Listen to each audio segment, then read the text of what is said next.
Welcome back. In this video, we are going to look at the aggregator versus the iterator behavior in BI in general, which means in business intelligence, what are these two behaviors which we should be knowing about? The aggregator behavior versus the iterator behavior. We'll try to understand this concept via simple pivot in Excel, and then we'll try to take some examples to see how we can implement this logic in Power BI. So let's get started. Let's visit our very popular data aggregation or data summarization tool, that is pivot tables in Excel. We know we can use this pivot table and we can use these four boxes easily to build some summary reports, and we do that in our day-to-day work. So let's look at the same but at a little more detail to understand some basic ideas. We know that when we want to create a pivot table, we have these four sections here to populate: the filters, columns, rows, and values. And what do we see? Rows and columns, they look like, and we know that here you can drag and drop any dimension, any categorical value. And values is where you can drop columns that is required for aggregation or some sort of summarization, where the sigma icon comes in. So for example, you would like to know, this is my transactions table. So I would like to know, say total sales. So total sales means what? If I click and drag and drop the sales under this value section, what do we see? We see that by default, the sales column gets aggregated and the aggregation function is sum, and that thus it is printing a single value 8950746. It does it by default. It's already sort of coded within Excel, and that exactly is what an aggregator behavior. So it's like BI. As soon as you pass a fact to business intelligence, it knows that it has to aggregate. That's what BI is all about: aggregation, summarization, and through that building metrics to gain insights. So that's what it does. It aggregates any fact column being passed, and that's what it does. But at the same time, you can always change the aggregation. You can say summarize values by count, average, max, min. So you can change the aggregations, but the default behavior is aggregation. So that's the aggregator behavior. So okay, that's fine. Now that's just one single value, and that's you can think about this box size, right, or like a cake which is having this value. And now I want to slice this value. In BI we talk about slicing and dicing, right? So I'm talking about physically slicing a cake, and I want to slice this, and to slice you need a dimension. So how do we do that? We bring a dimension, any dimension or categorical value from this area and drop it in rows. And this is what I have done. I have dropped customer segment, and the cake has got sliced into four parts, each belonging to each one of the members of that dimension. So we are seeing consumer segment has got this much of sales, corporate has got this much, home office this much, and small business this much. So how is this working? So you are dragging and dropping something which is there in rows. And how is this working? This is where the idea of row context comes in, and the idea of iterator behavior in BI. So as and when we drop any dimension, the dimension has values. Those values basically slice a fact. So for example, if you see here, if we come here and just we sort by value, which would be descending but by sum of sales, and I can say okay, and we see that corporate segment has the highest sales contribution, right? I can check that by showing values as percentage of column total also, and we see that's 34%. So I can take little bigger chunk in this big box, and I can say this can belong to corporate. Maybe I can put a slightly different color here, right? This chunk could be that 34% of this big size cake, which is 100%. Now let me just get back here and say no calculation. I can also within segment I can further slice it. Say within segment I need to find by category, so I can get the product category. I can drop within rows and I get to see this also, and I see that within corporate. So within corporate, what's the scene? So here if I say again show values as a percentage of parent column. Oh, hold on. So if I put so now in this case I see that technology has a bigger share, so then this can become part of technology, which could be shown like this. So basically what's happening, the bigger chunk, the bigger cake can be sliced to lower sizes, and that size is determined by what's the share of each of the members, which can be further sliced. So basically this is what how we understand slicing, and that's how the word slicing evolved in BI, right? So what we see is that we can slice by a given dimension, and then further you can slice by another dimension, or you can slice by one dimension in rows and slice by other dimension in column, which is actually the idea of pivoting. But in the end, if I take this away and keep it simple, what we are seeing is there is a context being provided, and in this case the context provided is segment. Within segment it is going to do the slicing. If the context is changed, instead of customer segment I bring in a product category. See, the slicing outcome is changing, the total remains the same. So it's like how the cake is going to be sliced will be dependent upon what is the context being passed. So with product category being passed, that's the context here. If I take this away, if I bring in say ship mode, the context changes, right? And that's exactly the idea of row context. But at the same time, how does this work? How is this outcome coming? So if I say bring in product subcategory, take away shipping mode, we get all these values, right? How is this actually working? So to actually understand how this is working, so you basically take this subcategory and you just get their individual values. It's like you get a distinct of them, and you just kind of keep it somewhere. So it's like you have a list of values, and in Excel or in BI in general, this will work in iterations. It's like it's going to pick up the unique values of subcategory, and it starts with the first one. It picks up appliances, goes to the base data, and it goes to let me clear this. It goes to product subcategory, and it chooses appliances, filters by appliances, goes to sales and aggregates and gets this value 461584, gets back and pastes the value here next to this one, which is 461584. Then it goes to the next value in the list, which is binders and binder accessories, repeats the same, goes back to your base data, changes the filter. So instead of product subcategory being appliances, it changes to binders and binder accessories, and then goes to sales and pulls out this value 641177, comes back and pastes it back. And this iteration goes on as many times as there are members in this list. This behavior of iteration depending upon a list of values, which is provided by your row context, is called as the iterator behavior of business intelligence in general. And the same iterator behavior is showcased by a Power BI or a Tableau or a ClickView. Doesn't matter which tool you're using. It's one of the fundamental concepts in BI, which is aggregator versus iterator behavior. Welcome back. In this video, we are going to spend a little more time on visualizing the filter context, the idea of filter context. We have done an implementation in Power BI before, but here we are going to look at the filter context via simple demonstration in Pivot in Excel.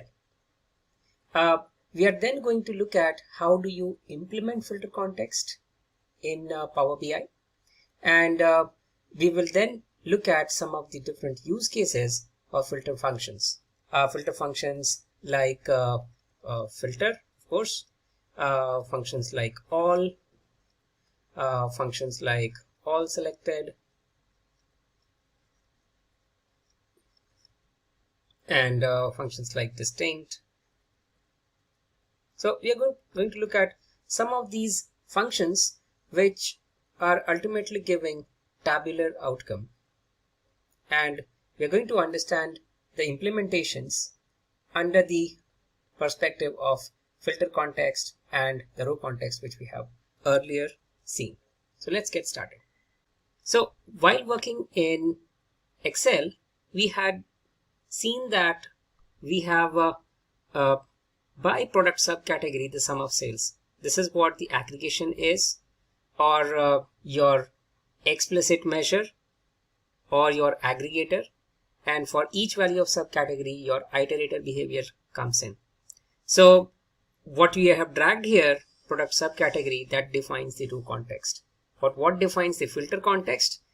Suppose this understanding, whatever we have, this we want to have see for a specific region. So we can drag and drop region in filters, and now I have a choice that I can see the same for all the regions, or I want to see only for central region. So what happens is, as soon as I apply central, it will go to your base data again, and it's going to first filter out the data for the value which is provided. So in this case, the value would be for central.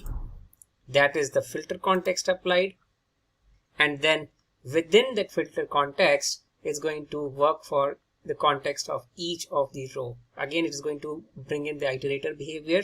So considering the central filter is already applied, it's going to apply now the filter on product subcategory, and it will check appliance, and then for appliance it's going to take the aggregated value 180023. So if you go there, it's the same, and same thing it repeats. The only addition what happened is the filter context. So you apply a filter, and then the aggregation which is provided, or any measurement or measure which you have written here, index that is provided here, which works iteratively through each of the values of the dimension which you have provided. That's how the row context and filter context actually works.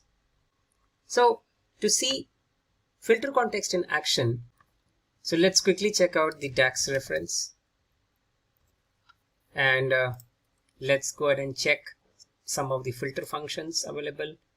We see we have all cross filtered, all except, all selected, calculate, earliest filters, filter, keep filters. So there are some of these filter functions available. We may not be able to look at all of them, but we'll try to develop a general idea of how do you think about filter functions and how do you apply them. So the simplest filter function, let's look at the filter function itself. It simply says returns a table. Remember, the outcome of the DAX expression need to be tabular. That represents a subset of another table or expression. So it's like in SQL, you read the data after applying some where clause. It's something like that. How do we implement the same in Power BI? It's very easy. We can go back to our workbook. All we have to do is we have to go to say table tools, and we need to look at new table, because remember, filter, it gives the outcome is a new table. If we give new measure, the measure gives a scalar outcome or a single value outcome, so it's not going to work. So let's click on new table, and let's call this as filtered data. And the way it can work is that I say filter transactions, and I can give like where category, so the product category is equal to technology. If I do that, I can expect a tabular outcome where the product category is technology. Very easy. So if we go back here, we should be seeing filter data as a tabular outcome being created. And if you go to product category, it should have only technology. So it's a filtered data created in tabular outcome. You can make this even more complex. So I want to have two pieces of logic. I can bring in any number of logic with the AND clause. Remember the AND function in Excel? All you have to do is you have to pass on your logics, as a comma separated value. So I want it for technology and for region equals to central. I can do that. I can again say OK. Yes, so I can go to region and I can see that is there for central. That's pretty simply how your filter function works.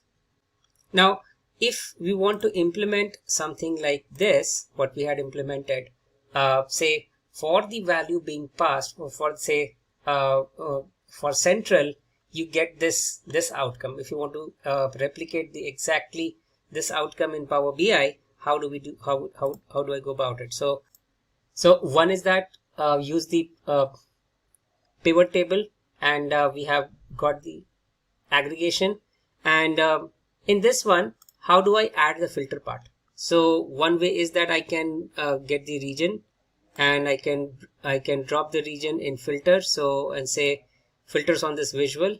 I can add it like this, and then I can say for central it reduces, for east it is there, for south it's there. Right? But so if I want to specifically provide central as a filter value, how do I do that? And I think we have done that before. We can use the calculate function. So we can go to the sales measure, and instead of writing like this, so instead of showing like this, we can write the calculate expression here.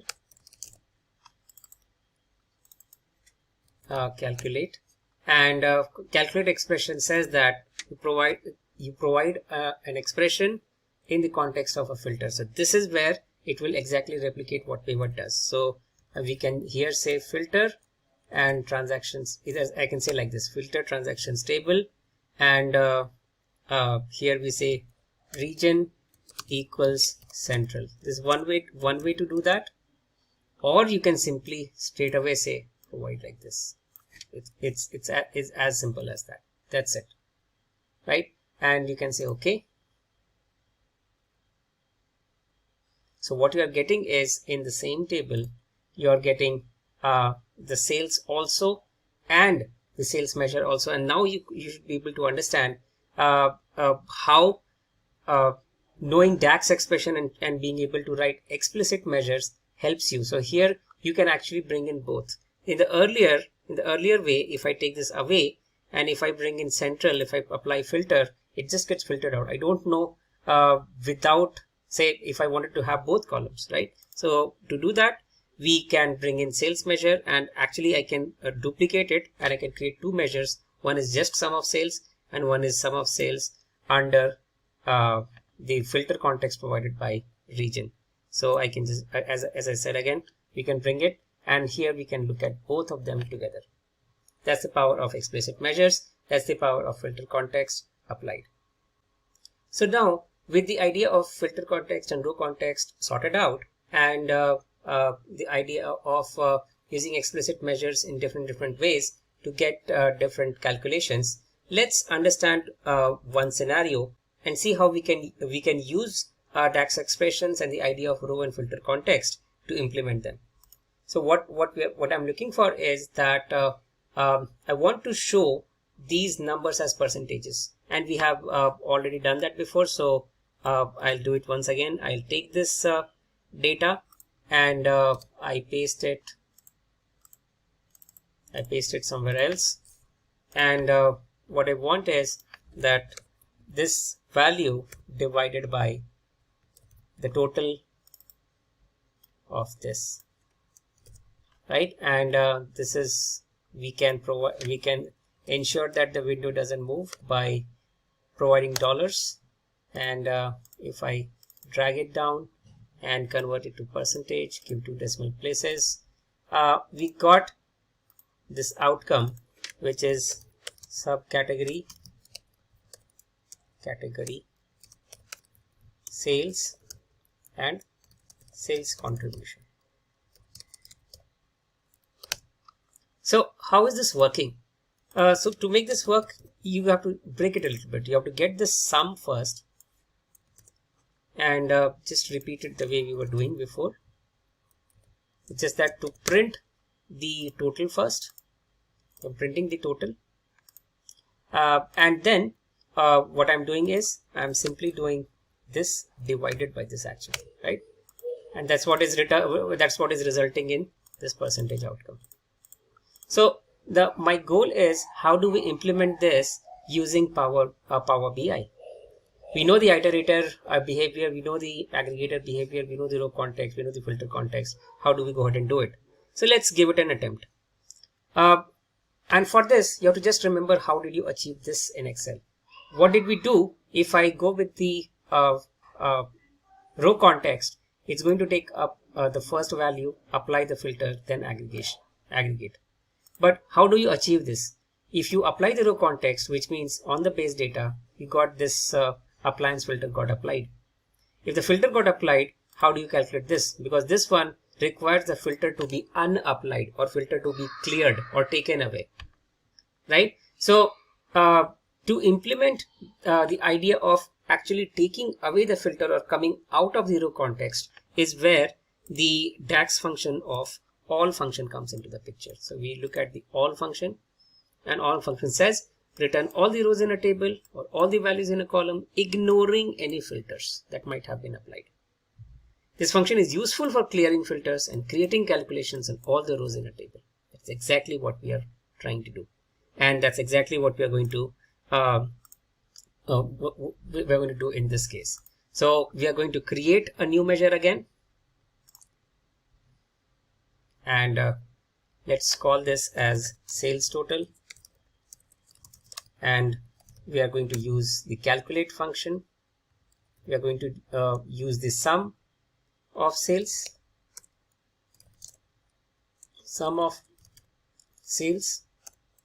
Remember, here we are using an implicit function because we are straight away using sum here, and now we are going to use the all function applied on subcategory.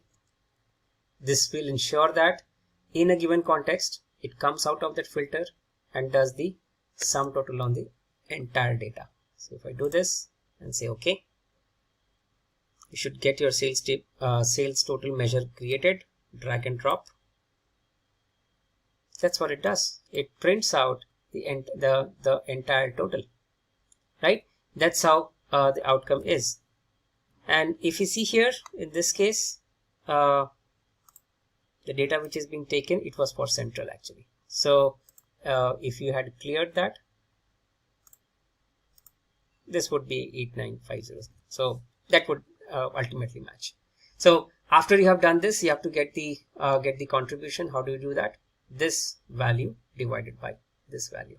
So in this case, I'll show you that how you can apply explicit measures in a better way. So for example, the sales measure, we actually did wrong. We should not have fiddled around with this. So what we can fix this, we can say sales measure for central, suppose, and here we can again rewrite the calculate method, and we want to do again the sum of sales, and here we can use the context. Context would be region, sum let's close, and region equals to central. Again, if you see, I have used implicit aggregation, but let me fix that. Now we go to sales measure and we fix that, because I want this to be just sum of sales. Now it becomes an implicit measure. We have corrected it, and now I'm going to use in the sales measure central, I'm not going to use explicit measure, implicit measure. I'll straight away use the explicit measure which we have created, which is sales measure. Now we can use this explicit measure anywhere we want to replicate the sum of the sales. So I can say OK with this. So this becomes a different calculation, and sales measure becomes, so we can actually take away sales from here, leave sales measure there, bring in sales measure central also there. It replicates this behavior, And in the sales total also, here we can bring in the explicit measure, which is sales measure, and we say okay, and it just works as good. So what do we see? We see that we started with implicit aggregation, but what we see is once you define the basic explicit aggregation, this aggregation is something you can go ahead and use in further aggregation. So I've used that sales measure here now, and then I've used the same sales measure here now, so I can use anywhere I like.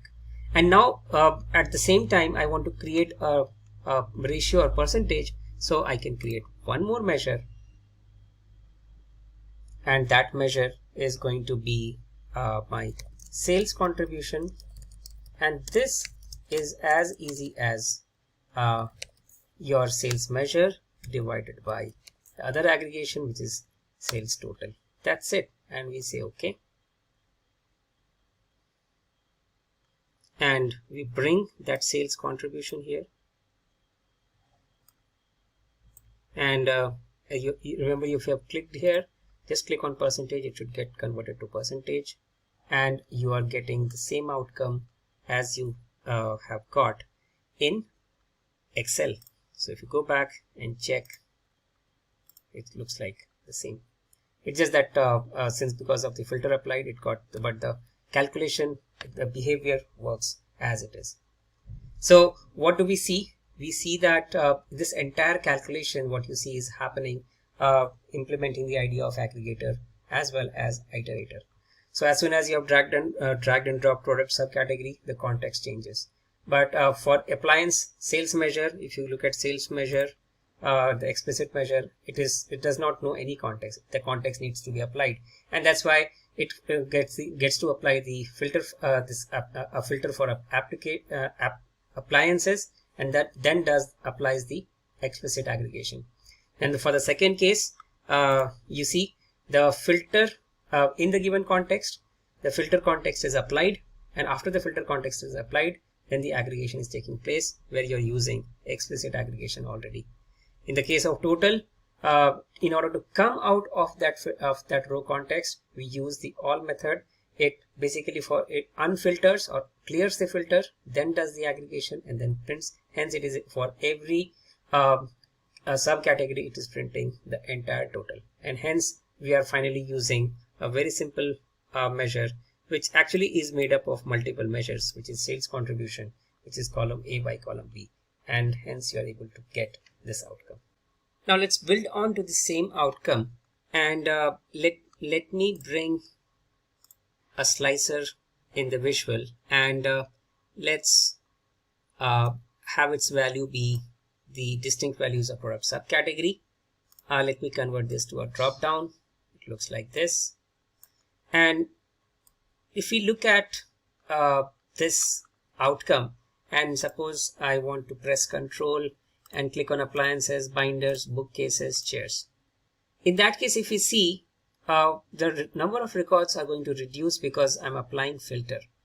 But in this case, if you see, the sales total is not the sales total of these four. It's actually the sales total of everything.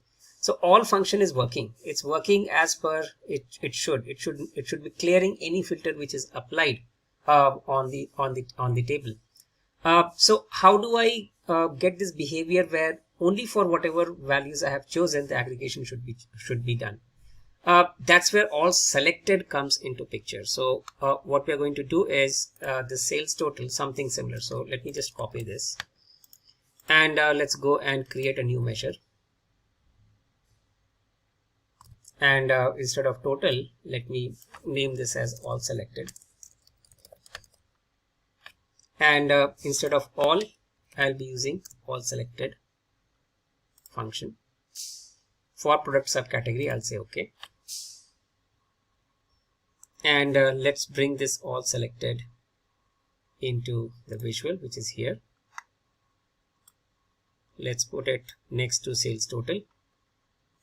And wow, let's see what happened. apply for the first four, 2639634. Let's go back to our pivot. So I can take this, I can just paste it in a new page, and I just want to check for these four. 2639634, same, exactly same. Yeah. So all selected is working because it's going to do aggregation, but only for the filters which is applied. And all function, it basically ignores any filter being applied.